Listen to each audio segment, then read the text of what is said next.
good morning. Hegan Kogan again in A10, and we're going to be talking about education in the 1800s in a educational setting, and we're going to be really talking about how it changes after the Civil War. But before we get into that, just a quick review of what's going on in cities and what's helping to kind of drive these educational decisions. So one document that we did look at when we're talking about overcrowding in the tenements, lots of problems that we addressed, the fact that hygiene's an issue. Building codes are non-existent, obviously, here. None whatsoever. You have a lot of people profiting off of the immigrant population to try and see how many you can probably get into one room. Then these are the exteriors of some of the tenements, and we noticed that sanitation, again, is going to spill into the hygiene issue that we kind of see in here. Lots and lots of issues. So some of the solutions to those, after the public was seeing a lot of those pictures, particularly from Jacob Reese, is that now you need codes to set standards for construction, safety, fire safety still being an issue at that point as well. And anyone who's ever done any sort of home improvement project today knows, like, if you're fixing up your house, you've got to file permits, you've got to have the building inspector come in, make sure the electrical's done right, the plumbing is done right, the skeleton, the structure, the framing is done right. It can be a pain in the butt. It's funny you should say it can be, but it's for a reason. We've gone to like one extreme to the other. If you really look at it here, it's like there's no codes whatsoever, and then now you're getting to the point where, oh well, this is this is measured the wrong way, or you have to have this, or bathrooms and septic tanks are usually a big deal. Like since Hurricane Sandy, Long Island needs to have like flood zones or something like that. Okay. And Northport, where I live, is in a flood zone. But if you know anything about the North Shore of Long Island, it's like elevated. It's cliffs. I'm like 150 feet above the. It's like floods. Like if my house floods because of a hurricane, the whole world is in trouble. Yeah. So again, what were some solutions to some of these pictures that we've looked at by either Jacob Reese or other photographers?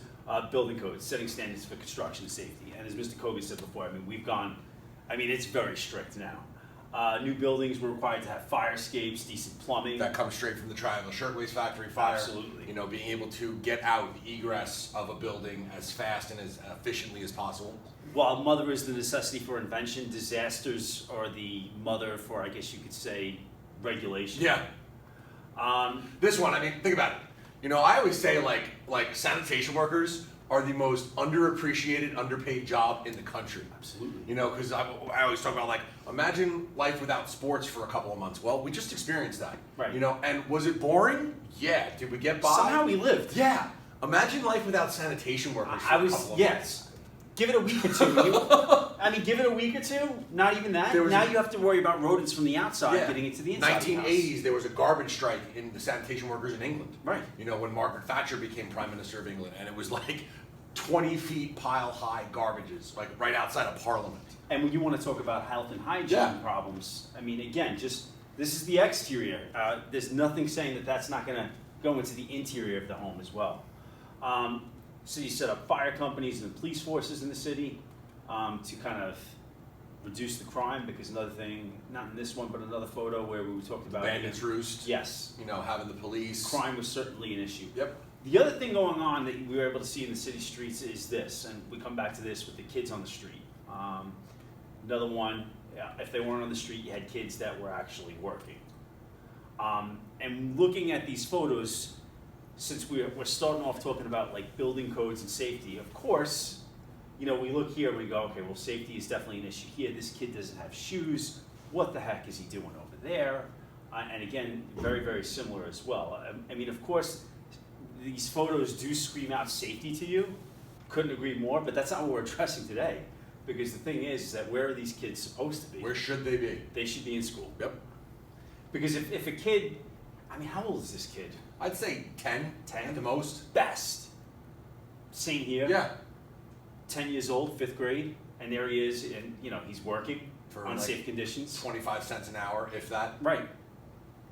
No law is saying that you have to provide him with a minimum wage. Nope. No safety laws as well. These were bobbin boys as well.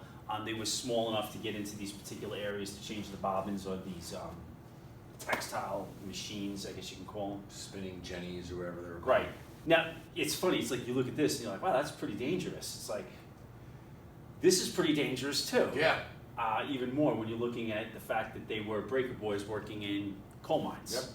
Yep. They were small enough to get into certain areas where they can get, I guess, rock or concrete out of the way from going in with coal. And you look at the face is really dirty. Yeah, this kid looks real happy that he's like got to go down to the mine, breathing in that dust that can cause black lung. Yeah, he's like, yeah, I'd rather be in school. Right. Not a lot of teenagers would be saying that Right. today. I'd rather be in school. Because the thing is that this is the rest of his life. Yep. It just started out. What does he have to look out? Looking forward. Nothing. Does he have a future? Nope. Nope. It's going to be going into the coal mines. So the thing is that as photos like this are starting to appear, and as society is starting to change, there's the whole thing where it's like, well, these kids belong in school because there's no reason why this kid at 10 years old, the rest of his life, has decided that he's going to be working in a coal mine. It's almost like the American dream of like every parent wants their kids to have a better life than they have. Absolutely. And if you were an immigrant coming over, working your butt off in a factory to provide for your kid, why is your kid working right next to you? Right. It's like, let's provide an education for these kids so they can better themselves, and maybe instead of being a coal miner or a factory worker, they can own their own business someday. So first things first, you have to address child labor, but then the other thing is that you have to make it a law for these kids to go to school. So compulsory education is going to require children to attend school up until 6th grade. How times have changed. Yeah. I mean, you can legally drop out at the age of 16. Mm-hmm.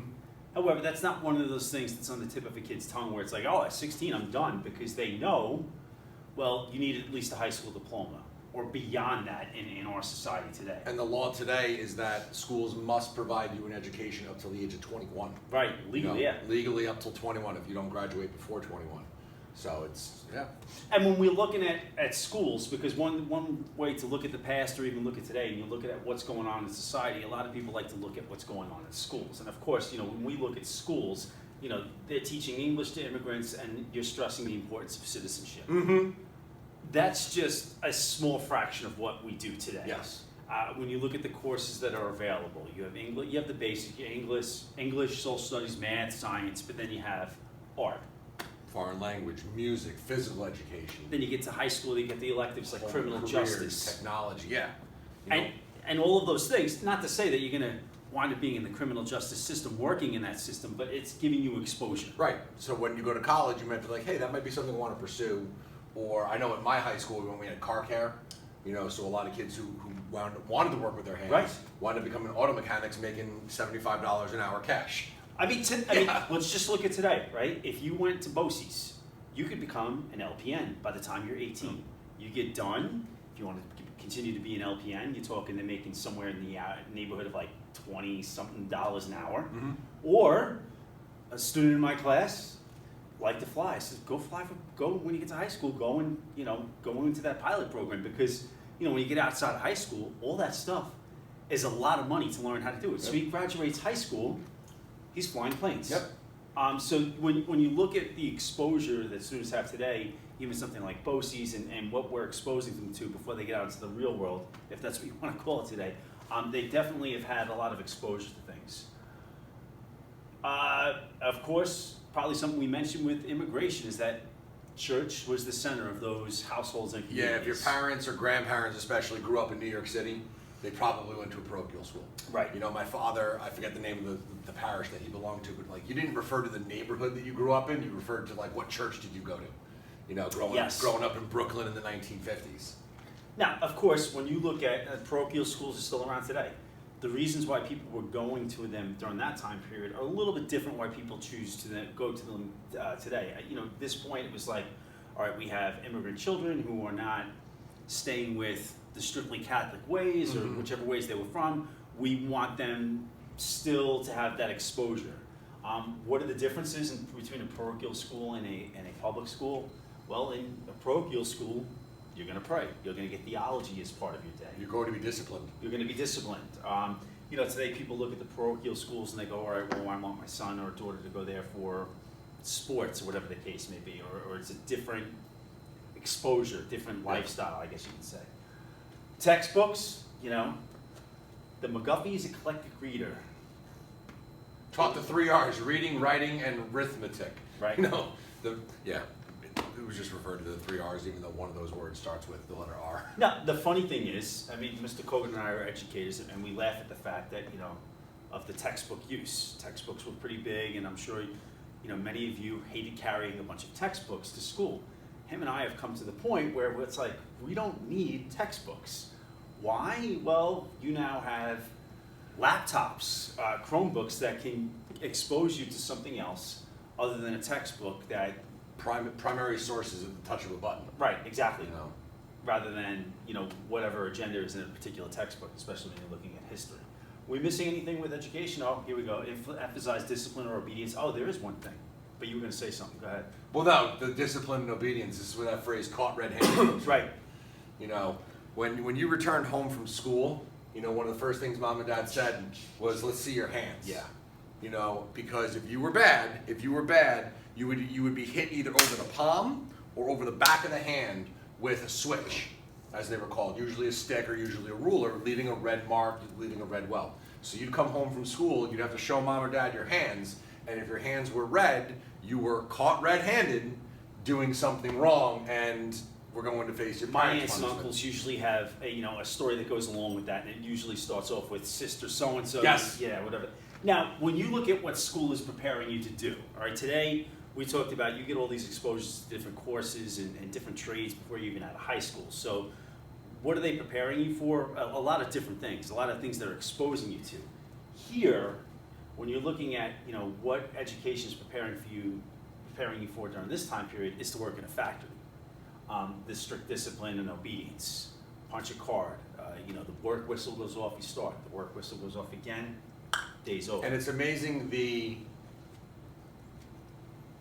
effect relationship this has, that these very same kids who are going to be the first kids coming through public schools, learning how to read, learning how to write, learning how to obey and be disciplined in factories, are going to be the very same kids who start to organize labor unions. That is Wait, this isn't fair. Right. You can't treat me the same way you treated my father. That is Let's interesting. organize rise of the labor movement, as we're going to get into in future episodes. Or we already did that. I don't remember. I forget where we are. We did, yeah. But yeah, it's like those same kids are going to grow up to be educated workers fighting for their rights. You'll probably see that again during the baby boom as well. Yeah. Something similar to that. Yep. We miss anything Nope. on this one? All right, great. Well, stay in school. Thanks for watching.